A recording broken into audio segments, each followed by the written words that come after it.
ಅದು ಗ್ರಾಮೀಣ ವಲಯದಲ್ಲೇ ಒಳ್ಳೆ ಸಂಪರ್ಕದ ಅಲ್ಲಿ ಕುರುಬ ಸಮುದಾಯದ ಜೊತೆಗೆ ಆಗಿರ್ಬೋದು, ಲಿಂಗಾಯತ ಸಮುದಾಯದ ಜೊತೆಗೆ ಆಗಿರ್ಬೋದು, ಅದೇ ಕಾಲಕ್ಕೆ ಮುಸ್ಲಿಂ ಸಮುದಾಯದ ಜೊತೆಗೂ ಸಹಿತ ಒಳ್ಳೆಯ ಸಂಬಂಧಗಳಿದ್ದಾವೆ ಅಂತ ಕೇಳಿ ಬರ್ತಾ ಇದ್ದಾವೆ. ಹೀಗಾಗಿ ಅವರಲ್ಲಿ ಗೆಲ್ಲುವ ಸಾಧ್ಯತೆಗಳು ಹೆಚ್ಚಿದ್ದಾವೆ ಅನ್ನುವಂಥದ್ದು. ಆದರೆ ಇದೇ ಕಾಲಕ್ಕೆ ಇಲ್ಲಿ ನಮ್ಮ ವೀರಣ್ಣ ಚಲತಿಮಠ ಅವರು ಅವ್ರ ಸಹೋದರು ಇವ್ರ ಹೊಂದಾಣಿಕೆ ಆದರೆ ಇವ್ರದ್ದು ಸುಲಭ ಆಗ್ತದೆ. ಆದರೆ ಇವ್ರ ಅಜೆಂಡಾ ಏನಪ್ಪ ಅಂದರೆ ಹಿಂದುತ್ವ, ಅದ್ರ ಜೊತೆಗೆ ಗ್ಯಾರಂಟಿ ತಪ್ಪದ, ಅದು ಯೋಗ್ಯ ಇಲ್ಲ, ಕಜಲೆ ಹಾಳಾಗಿದ್ರು ಅಂತ ವಿಚಾರವನ್ನು ಜನರ ಮಧ್ಯೆ ಇಡುವಂಥ ಪ್ರಯತ್ನ ಮಾಡ್ತದೋ ಏನೋ. ಅದನ್ನು ಮಾಡಿದರೆ ಏನಾಗ್ಬೋದು, ಜನ ಯಾವ ರೀತಿ ಸ್ವೀಕಾರ ಮಾಡ್ಬೋದು, ಇದು ಅದಕ್ಕೆ ಹೇಳ್ತೇನೆ ಮಗ. ಇದೊಂದು ಕಾಂಗ್ರೆಸ್ಸಿಗೆ ತಾನು ಕೊಟ್ಟಂಥ ಗ್ಯಾರಂಟಿಗಳ ಪರೀಕ್ಷಾ ಕಾಲ.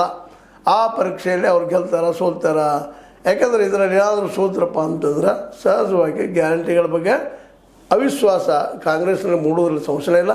ಬಟ್ ಆದರೆ ಅದನ್ನು ಗ್ಯಾರಂಟಿ ಬಿಟ್ಟು ಕೊಡೋ ಸ್ಥಿತಿಯೊಳಗೂ ಇವತ್ತು ಕಾಂಗ್ರೆಸ್ ಇಲ್ಲ ಅನ್ನೋದನ್ನು ಗಮನಿಸಬೇಕಾಗಿದೆ. ಯಾಕಂದರೆ ರಾಜ್ಯದ ಒಂದು ಚುನಾವಣೆಯಲ್ಲಿ ಗಮನಿಸಿದಾಗ ಈ ಉಪಚುನಾವಣೆಗಳು ಎಷ್ಟು ಮಟ್ಟಿಗೆ ಪರಿಣಾಮ ಮಾಡಬಹುದು ಅನ್ನೋದು ಆಗ ಗೊತ್ತಾಗುವಂಥದ್ದು. ಬಟ್ ಆದರೂ ಸಹಿತ ಈ ಎರಡೂ ಭಾಗಗಳ ಮೇಲೆ ಒಂದಿಷ್ಟು ಕರೆಕ್ಟ್ಕೊಂಡು ನೋಡುವಂಥ ಪ್ರಕ್ರಿಯೆಗಳು ಎರಡೂ ಪಕ್ಷಗಳಲ್ಲಿ ಕೂಡಿದ್ದಾವೆ. ಹೀಗಾಗಿ ಸಿದ್ದರಾಮಯ್ಯ